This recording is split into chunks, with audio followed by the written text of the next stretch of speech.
Picture it, Conrad.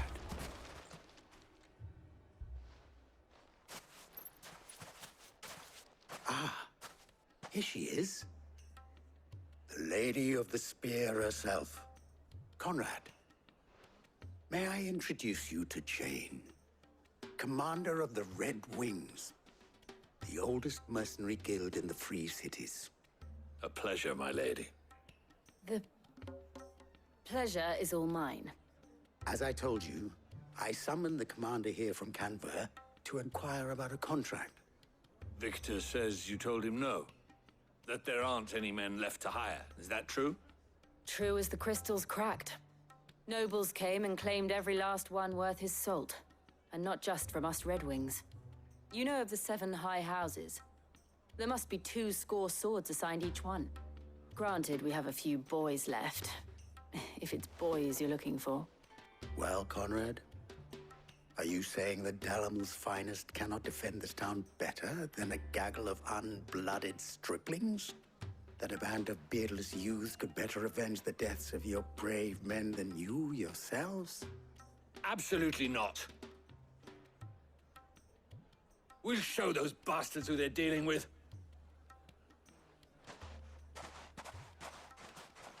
I can't believe that actually worked. Conrad's not what you call the brightest candle in the crypt.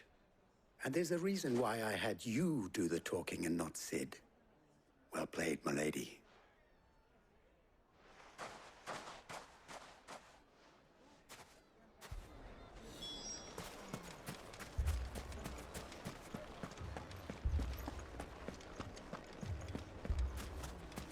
My shop. If I had my pickaxe, I would... I mean, it may still be possible to buy something. Ah, here he is now. Natalie, allow me to introduce Lord Underhill of Randalar's prestigious League of Merchants. Lord Underhill. At your service. Underhill. I was just telling the good lady of our conversation, my lord, and how you were lamenting the state of the capital's stores. Lubor says that not only are the granaries almost empty, but that war and the Blight mean this season's harvest won't be enough to fill them for winter. Indeed, certainly that is the case. The nobles in the capital are buying up the city's stocks of barley and wine, driving the prices higher than most commoners can afford. It is only a matter of time before the peasants revolt. It is worse than I thought.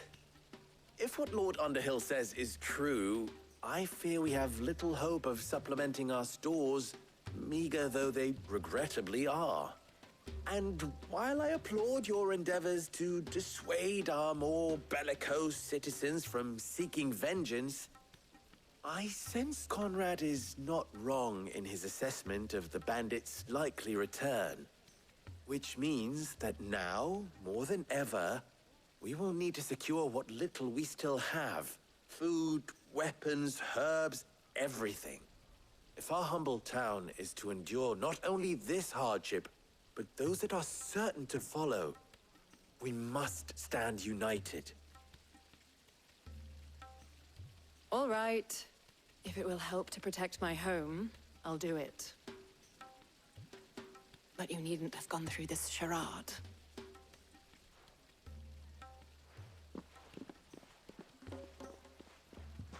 Thank you, Clive. Your performance was nothing if not workmanlike. She saw right through it. I didn't say it was good, merely that it produced the desired effect. Now, my scouts should be returning shortly. Meet me back at the Briar's Kiss, and we shall see what we face.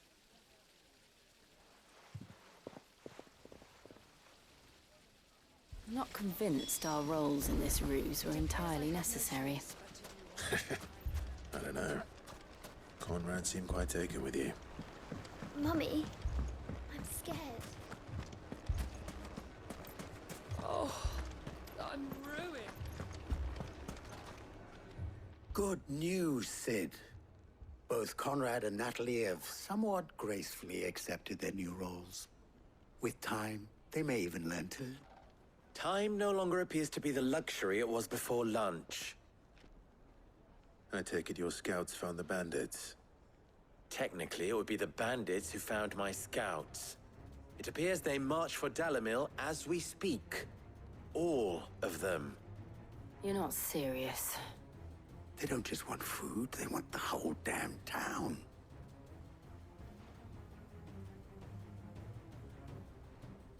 I have a favor to ask. I'm told the bandits march in two groups, one from the south and one from the desert, in a move doubtless intended to stretch our already gossamer-thin defenses. Very well. Jill and I will meet those from the desert. But what of the rest? The rest, my friend, the city shall fight. Together. The stakes, I concede, are high. But if this does not unite Dalimil, nothing will. That is a lot of faith to put into those who had their hands around each other's throats but a moment ago. Then it will be for us to see that their hands are kept occupied. And I do mean us. I thought you might say that. We'll hold them off for as long as we can. And we will do the same.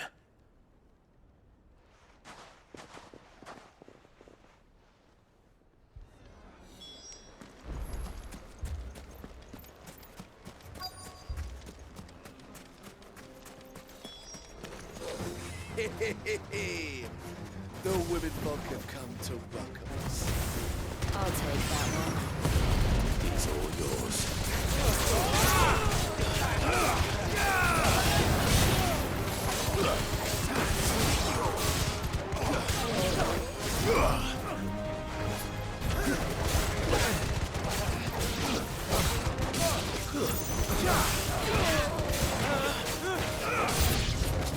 They mean to overwhelm us.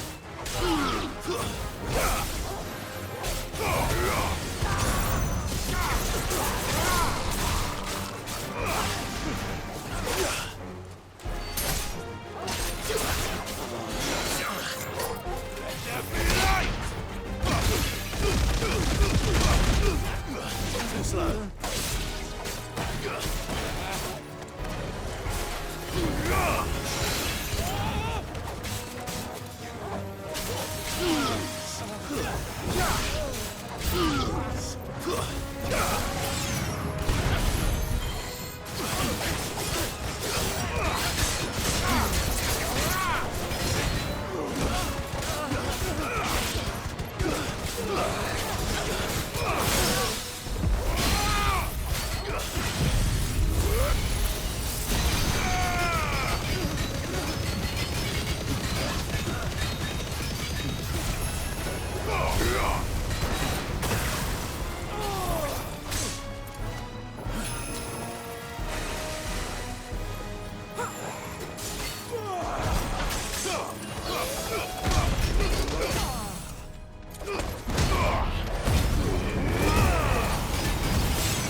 The townspeople. Could they have held out? I don't hear any fighting. What do you think? That we should hurry.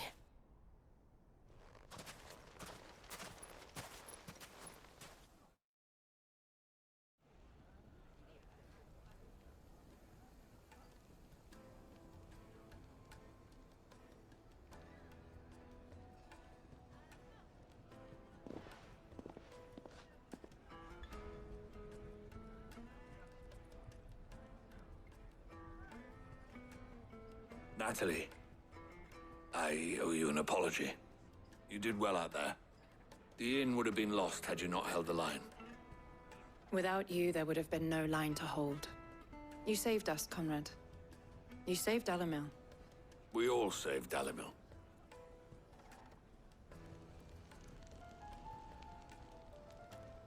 Conrad seems to have had a change of heart. I'd say they both have. I take it from your presence that our visitors from the desert won't be joining us either. Pity. The plan worked, Cid. Granted, it only took an army of bloodthirsty bandits at our gate. Calm now, Victor. Why quibble over the details? We are united, and that is all that matters. As for you, Cid, you fight considerably better than you act. I'll take that as a compliment.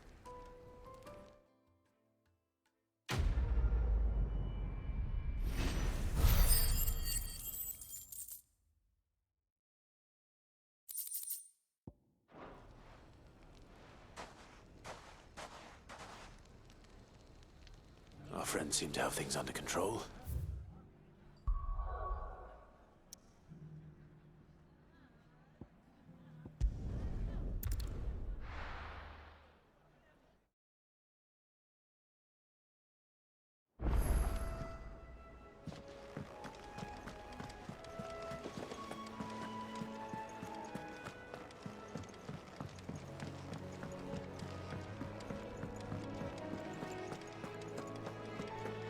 Did you see the pair that got hauled into tires?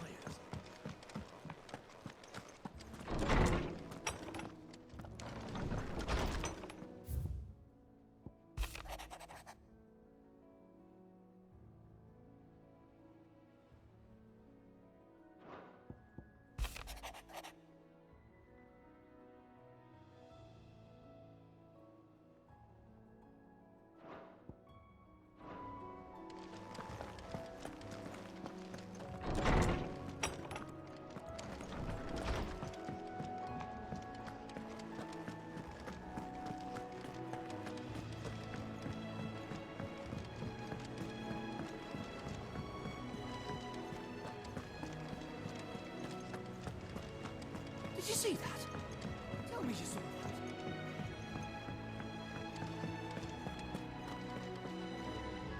that. Was wondering when you turn up. Had owls from all our friends thanking you for your timely intervention. How is it you always manage to arrive at just the right moment? Luck, I suppose. Any word on the rest of the realm? Let's see. Storm's still crying out for Mother Crystals. The nations are still in chaos. And the skies are still the color of a kick in the kidneys 2 days on. So, Right. Clive, we knew this was going to happen. Well, not the bleeding skies part, but you take my point. Now's not the time to second-guess yourself. Now's the time to visit the infirmary. Talia says your brother's awake. Thank you, Otto.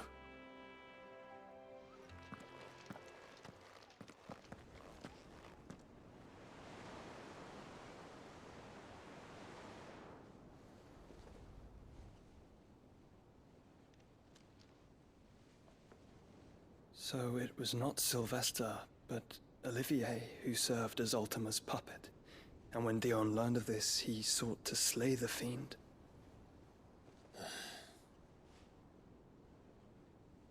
Only for his father to take the spear that would have freed him. Enough to drive a man to madness. Small wonder he hasn't stirred. I would be afraid to wake. Had I but reached out to him sooner, warned him of the threat Ultima posed. But now, both an empire and her prince lie broken. Joshua, what do you know of Ultima?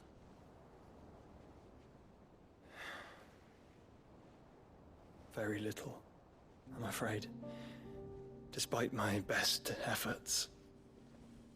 18 years ago, as I lay buried beneath the rubble of Phoenix Gate, 'twas not death who came for me, but another. And it was while in my rescuer's care I first heard of Ultima. I've been chasing his shadow ever since. Ultima is driven by some deep, dark purpose, and for whatever reason, it would seem you are crucial to his designs. He will stop at nothing to have you, even if that means toppling an empire. But why me? What possible use could I be to such a creature? That is one of many answers that have eluded me. Yet, I am certain of this. It is not mere chance. You were chosen for a reason. All dominants carry within them the might of an icon. Nigh limitless power that is at once acutely limited. I wield fire, and only fire. And I only ice. 8 wardens for 8 elements. But you, Clive. You are different. You're special. Your abilities begin with the flames of Ifrit. But they do not end there. The fact Ifrit can even exist goes against everything we thought we knew of dominance. Perhaps Ultima has been waiting for one such as you, whose potential is truly limitless. I've encountered that thing several times now. If it or he, as you say, needs me, why hasn't he claimed me as he did the boy? Were I to hazard a guess, I'd say the two of you are somehow incompatible. His mind not properly attuned to your body. His mind. Mind, awareness, spirit, call it what you wish. But I believe Ultima to be an embodiment of the concept. This is why I struggle and fail to contain him here inside me. I'm sorry. Inside you? With every setting sun, I feel my strength wane. And though the Phoenix's flames mend the prison I have made for Ultima, they do so at a cost. We must find a means to bring an end to him before I meet my own. What were you thinking? It was that or let him take Clive. And I've always had a soft spot for my brother. But that doesn't mean you should sacrifice yourself to save me.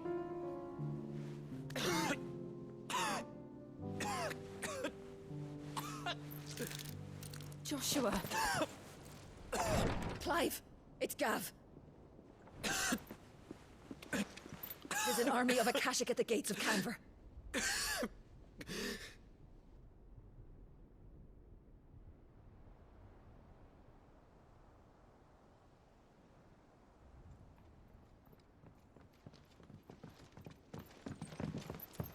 Well, what's the short of it? It's all Tyre told you. The capital of the Free Cities is under siege by an army of monstrosities. The city guard are doing their best to stem the tide, but numbers ain't on their side. What of Lord Byron and Mid? Were they able to escape? No, but they're all right for now. They're hiding with Gav at midship. We have to get them out of there. And we shall. Otto, prepare a Stolas. Tell Gav to stay exactly where he is. Understood. Vivian, what's the swiftest route to the Free Cities? That sounds like a question for the map. Look here. This road, through Tabor, should provide the least trouble. Good.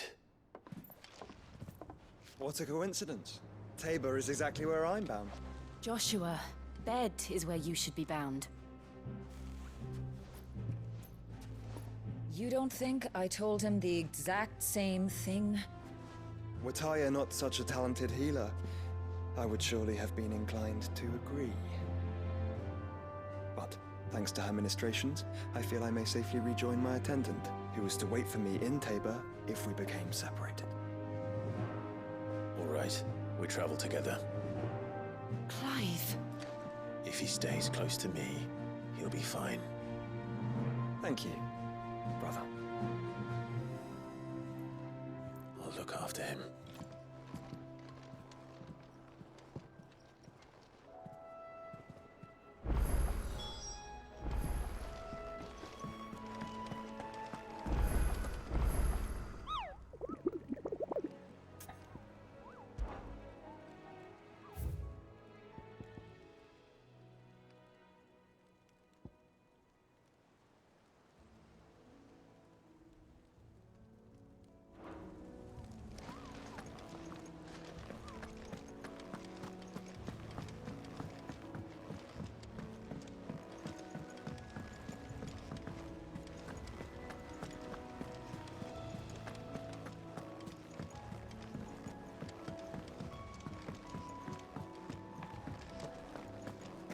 Seems the hideaway's lost its... Blasted... Here, you put me in this situation, Clive. You can bloody well get me out of it. I need a hand with a recipe. Are you sure it's me you're looking for? I'm not much of a cook. I'm all the cook will be needing, thank you very much. What I want from you is a little of your time, right? Oh, and perhaps your sword. You remember Ivan's stew, right? Well, despite the look of the thing, and that awful stench, people wolf it down. So I thought I'd try making one of these supposed masterpieces myself. Had a peek at the book and gave it a go, but, well... It wasn't as straightforward as you'd hoped. Ivan had the same problem. Yeah, but this is my blooming kitchen, and I will not be outdone. So if you don't want to be seen as playing favourites, I suggest you lend me a hand.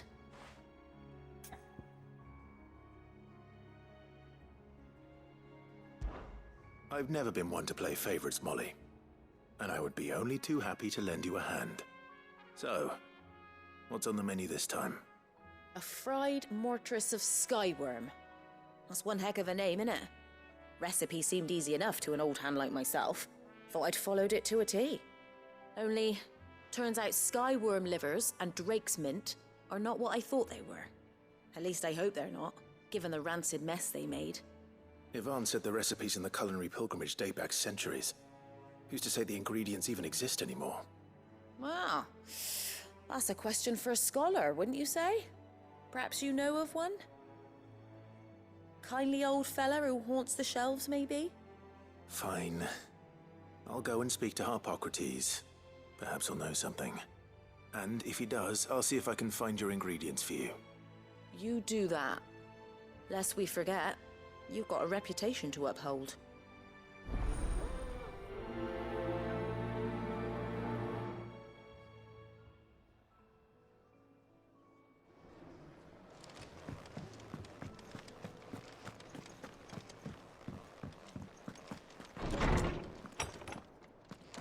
Is a storm coming, Sid? Will there be...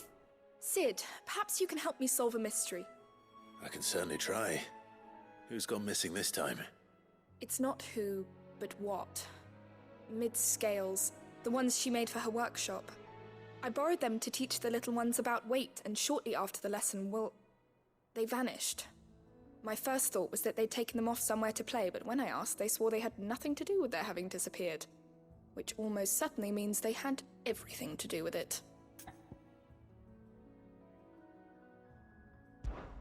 Perhaps a visit from Sid will jog their memories. I think it just might. Thank you. I don't like to imagine that my pupils would lie to me. But if they have, I'll have no choice but to discipline them accordingly. They were in the atrium when I last saw them, as always.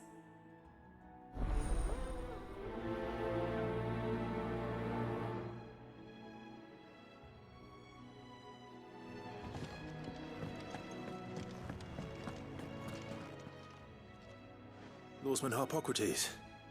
I've come to pick your brain if you don't mind. It's about the book you lent Ivan. Ah, Valisthea, A Culinary Pilgrimage, a classic. One of my favorites, in fact. The young man did a wonderful job with the Chance's stew. I do hope we shall be able to sample more such marvels in due course. That's actually why I'm here. I don't suppose you know where I might find skyworm livers and drake's mint. Ah, so the fabled Sanbriquois delicacy is next on the menu. Delightful. The descriptions of fried mortress never fail to make my mouth water. Now, skyworm is a somewhat antiquated name for the wyvern, their ground livers being the paste from which the mortress is made. Dragon livers. How very Sanbriquois. One would have thought the disciples of Bahamut would have a touch more reverence for their icon's brethren, but apparently not. I believe the specific dragon the recipe demands is the blueback wyvern, said to be the very color of the sea beside which it resides. So we know where to look for our liver. But what about the drake's mint? Saint's bonnet in contemporary parlance, a herb which grows along the North Reach coast. I gather that one can locate the cheerful yellow flowers by their heady scent alone, so I'm sure you'll have no trouble finding them. I may add that people once believed game was best served with the flora that sustained it in life. In which regard, fried mortress of skyworm is undoubtedly a typical dish of the time. Meaning that if I find one, I find the other. To Northreach, then. Best of luck, Clive. And do save me a bite once the dish is complete.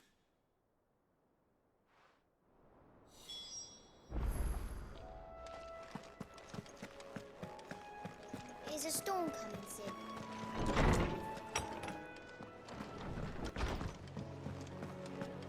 It seems the hideaway is lost its...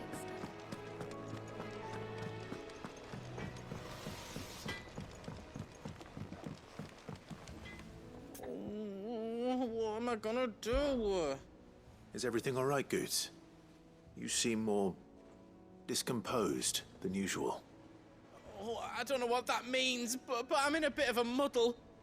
Oh, I think Nan might be in trouble, and she's... It's all right. You can tell me.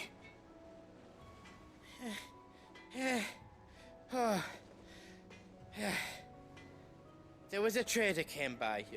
One of our usuals, like. Said he'd heard some rotten rumours about her down Dallimil Way. Folk are saying she's been selling to bandits and cutthroats and that. I mean, she's fond of a chance to make a coin or two, aye, but she'd never do business with baddies.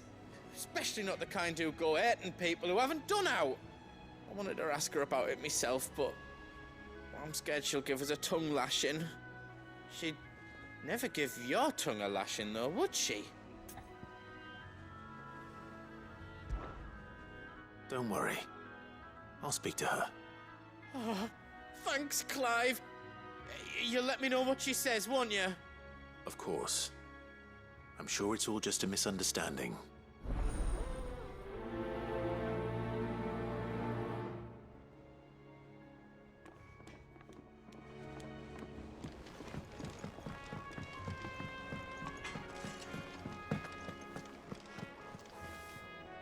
Lady Karen. How's business? Not nearly as foul as the weather. You're doing good trade, then? Both in and out of the hideaway? Can't complain. Wait. What exactly are you getting at? Not once in 5 long years do you pay my affairs half a care. But here you are today, raking me over the coals like a bloody popoto. Just asking. Out of interest. All right. I'm here because I was told that certain rumors have been circulating. About you selling weapons to brigands. Oh, are you? And who was it who knows me so well as to tell tales of my evil exploits? I didn't exactly hear firsthand. All I know is that someone in Dallimil has been spreading word to that effect. And what? You believe it? You think I'm profiting off the blood of innocents, do you? Look, I've done things I'm not proud of. Might be there were a time when I turned a blind eye to the wretchedness of the world so I could line my pocket. But that woman is no more. And you'd know that if you'd ever paid the slightest bit of notice. You're right, Lady Karen. I apologize. It was wrong of me to doubt you. No, it was. Now, I reckon you've got better things to do than pointing your do-gooding finger at a poor old woman. Of course. Good day.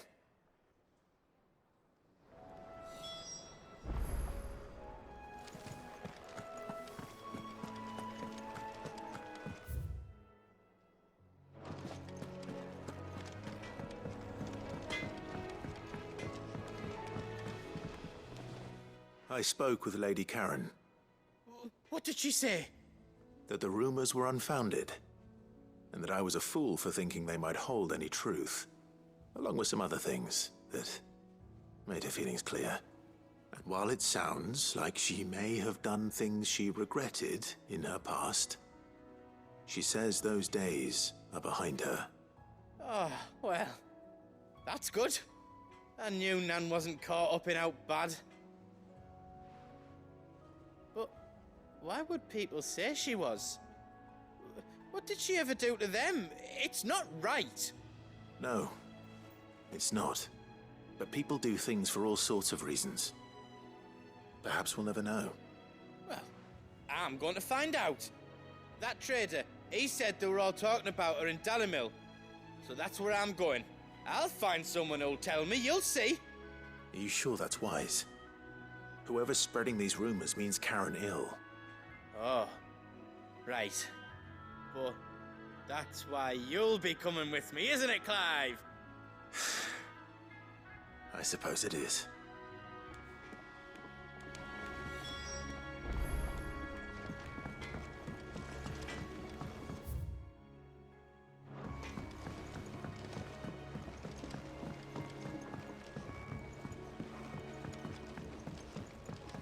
I heard the Emperor was impaled on his...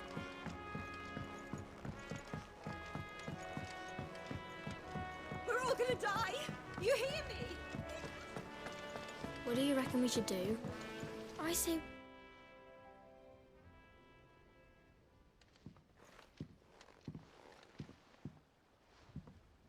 Cid! Hard at your studies, I see. And what is that? It's not a set of scales, is it? No. Of course it isn't. Well, not anymore, it's not. Oh! And just how long hasn't it been one? We're sorry. But we didn't break them. We dismembered them. Just like Miss Mididol showed us. Miss Mididol? And why would she have you dismembering her creations? Because that's the only way to become a ninja-neer. Miss Mididol said, the best way to see how something works is to take it apart and put it back together again. Well then, your work is already half done. Carry on. About that. The taking apart was easy enough, but it's the putting back we can't work out. Speak for yourself. The heavy thing goes at the bottom. Then...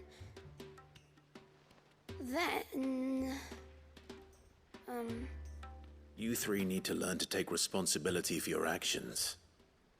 So let's have a look at these parts with fresh eyes, shall we?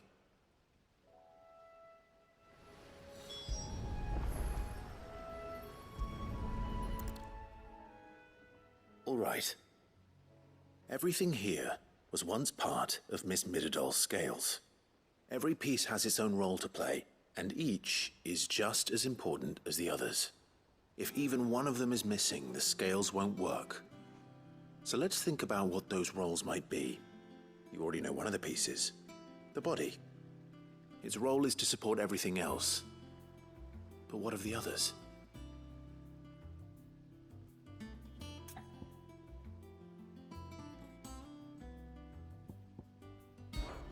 This tiny piece is what's called a cogwheel, or gear. Have you ever seen one before? I have. Miss Mididol's dungeon is full of them. Most are on the floor. She puts them in all her inventions. They spin round and round and round and round and... That's right. They're very useful when you want to make things move. Do you remember if there was anything on the scales that moved? I remember the arm moved when I tried weighing an apple. And then somebody ate it. It's not my fault. You shouldn't have tried weighing it before lunch. We know what part's supposed to move and how it's supposed to move. So, let's put the pieces together first, see what doesn't move, and then stick the cogwheel to that. Not a bad idea. You see? It's not so difficult.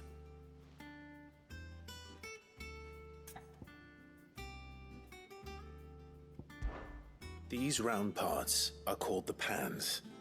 You all know what a pan is, don't you? I do. Molly uses them in the kitchens to fry bangers. But these aren't for frying bangers, you idiot. They're for weighing stuff. But what if I wanted to weigh Goots? I don't think he'd fit on that little thing. Probably not. What are the chains for? Holding the pans up? Well spotted. Which means something must hold the chains up in turn.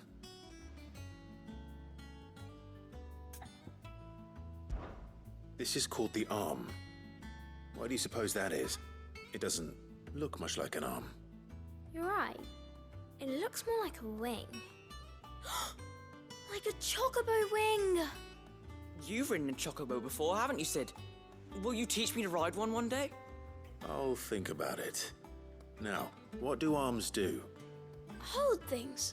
So wait, maybe this arm holds things too? Good thinking. You're on the right track. So, now that we've taken stock of the parts and learned what they do, what do you think? I think we've got it. Then here's what we'll do. You tell me what goes where, and I'll put the scales together. Well, obviously you need to start with the body. All the other pieces fit onto it, don't they? And the arms go on the body, just like real arms. Or wings, if you're a chocobo. And then the arms hold the pans by the chains. Very good. Let's see if that works. Ah, all finished.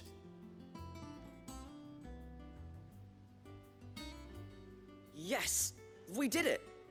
Well, with Sid's help. Oh, I just put the pieces together. It was you three engineers who showed me how. That's right. We're Miss Mididol's hares. Her hairs? Yeah, hares for the future.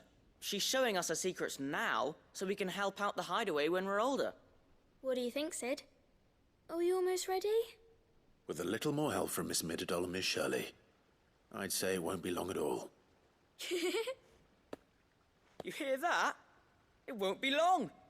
Until then, though, do try to be honest with Miss Shirley.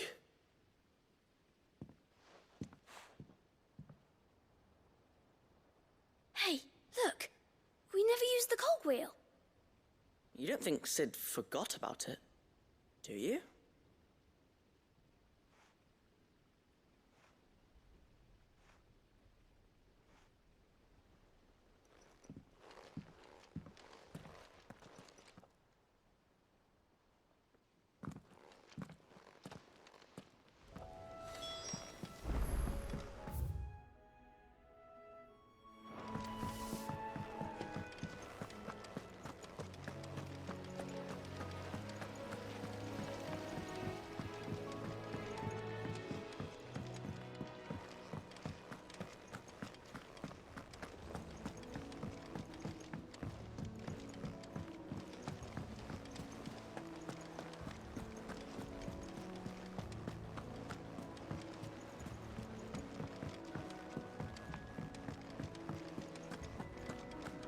Seems the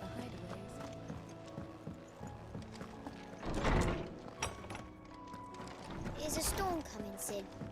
Will there be... Well, did you solve the mystery? It was as you thought.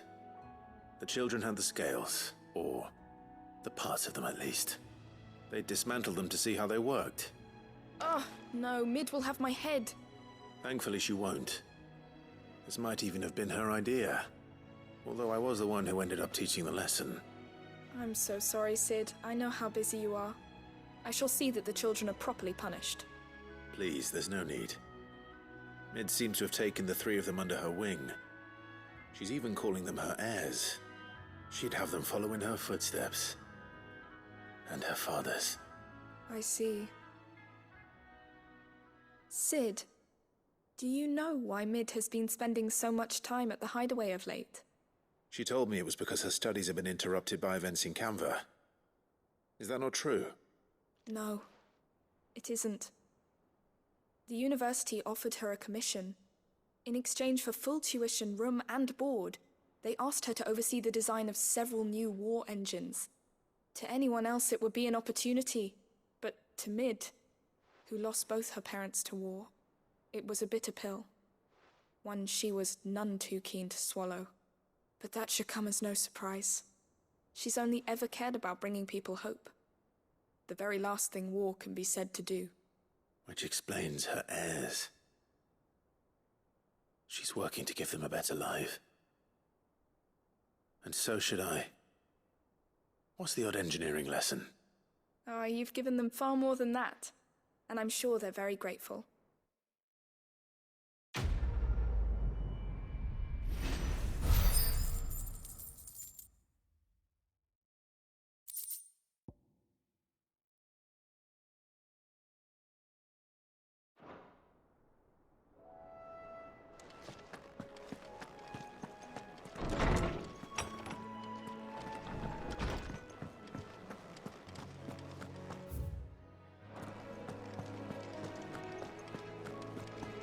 Did you see the pair that got hauled into time?